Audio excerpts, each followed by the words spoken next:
આજે મારા ગણેશજી પણ રડતા હશે અને મને લાગે છે કે એમને એવું થતું હશે કે સાલા મારા બનાવેલા મારા પર જ વેપાર અને ધંધો ચાલુ કરી દીધો. એવું જ થતું હશે. મને એક પંક્તિ બહુ યાદ આવે છે.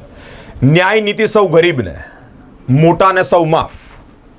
ન્યાય નીતિ સૌ ગરીબને, મોટાને સૌ માફ.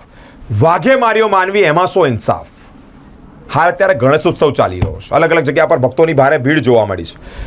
પણ એવા દ્રશ્યો સામે આવ્યા છે કે મિત્રો એની દુનિયામાં એટલે કે ભગવાનની દુનિયામાં, ગણેશજીની દુનિયામાં કોઈ ગરીબ, અમીર, તવંગર, ઊંચ નીચ કશું જ નથી. તો પછી આ લોકો કેમ આવું કરે છે? એક જગ્યાએ એક અમીર ફેમિલી શ્રીજીના મૂર્તિની પાસે ફોટોગ્રાફી કરી રહ્યું છે, તો એક બાજુ જે સામાન્ય ભક્તો આવે છે એ લોકો સાથે આવું વર્તન કરવામાં આવે છે. ખેંચવામાં આવે છે રીતસરથી, ગળું પાછળથી પકડીને ખેંચવામાં આવે છે, બાવડું પકડીને ખેંચી લેવામાં આવે છે. આ કયા પ્રકારની ભક્તિ છે? જે લોકો ખેંચી રહ્યા છે, આ બેન અને આ ભાઈ જે ખેંચી રહ્યા છે, એ લોકોને ખબર હશે કે આ એમના દરબારમાં આ ભક્તિ તમારી સ્વીકારાશે કે નહીં? શ્રદ્ધા અને આસ્થાના નામે તમે આ વેપાર ચાલુ કર્યો છે.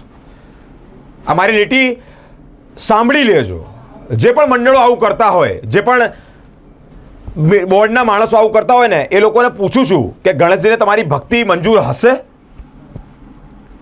ગણેશજી તમારી ભક્તિથી રાજી થતા હશે? આ ઊંચની તમે ઊભી કરો છો યાર. એના દરબારમાં એવું કશું જ નથી. એના દરબારમાં બધા જ સેમ છે, બધા સરખા છે.